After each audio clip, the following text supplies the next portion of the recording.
آج ہم ایک اہم اور دلچسپ موضوع پر گفتگو کریں گے۔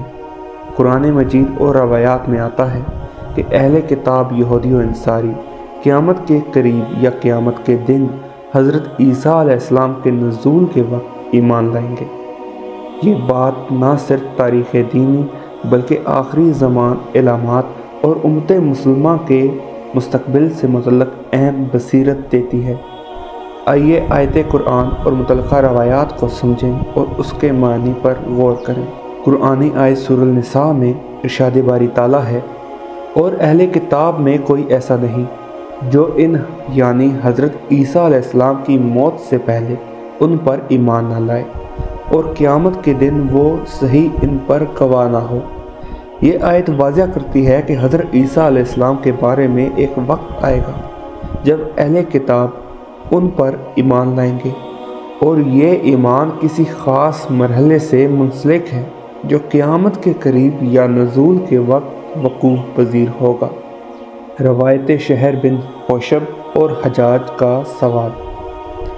اس روایت میں شہر بن حوشب سے منقول ایک روایت میں وہ بیان کرتے ہیں کہ حجاج بن یوسف نے ایک آیت پر سوال کیا اور سخت رد عمل دکھایا۔ اس نے کہا کہ وہ اہل کتاب کو ختم کر دے گا۔ پھر شہر نے اس خاص آیت کی تعویل بیان کی۔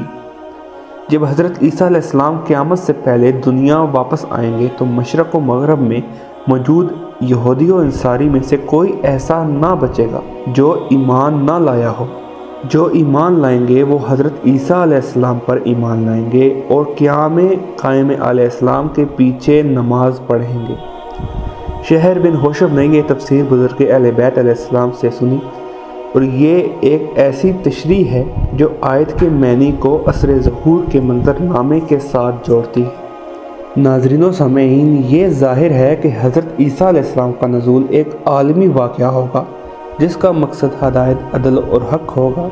نتیجتاً بہت سے لوگوں کا دل حق کی طرف مائل ہوگا۔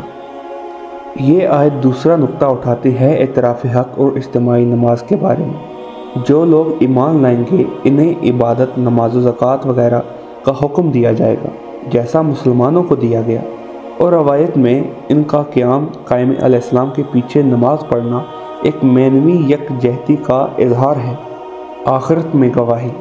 آیت اس بات کا حوالہ دیتی ہے کہ وہ لوگ جو قیامت کے دن ایمان کی دلیل بنیں گے، یعنی ان کے ایمان کا نتیجہ اور ثابت قدمی آخرت میں بطور گواہی سامنے آئے گی۔ قرآن کریم اور اہل بیت کی روایات کو ملا کر یہ واضح ہوتا ہے کہ یہ ایمان جمعی ایک خاص وقتی واقع نزول مسیح یا قیامت کے قریب سے منسوب ہے، نہ کہ ایک عام تاریخی واقعہ۔ یہ تعلیم ہمیں یاد دلاتی ہے کہ آخری زمانے علامات ہمیں خوفزدہ کرنے کے لیے نہیں بلکہ ایمان، تیاری اور اصلاح نفس کی دعوت دینے کے لیے ہے۔ حقیقی امتحان ایمان میں ثابت قدمی اور اللہ کی راہ میں عمل صالح ہے۔ آئندہ واقعات کے لیے تیاری کا بہترین راستہ ہماری اصلاح باطن اور عمل کا حصہ ہے۔ جب دنیا میں بڑے واقعات آئیں تو ہمارا کردار صبر، حکمت اور دعوت حق کرنا ہونا چاہیے تاکہ ہم بھی اس اصلاح میں شریک ہوں۔ پروردگار عالم سے دعا ہے کہ ہمیں ہدایت عطا فرمائے اور ہمیں اس وقت کے امتحان میں استقامت عطا فرمائے۔ اللہم صلی علی محمد و آل محمد وعجل فرجہم۔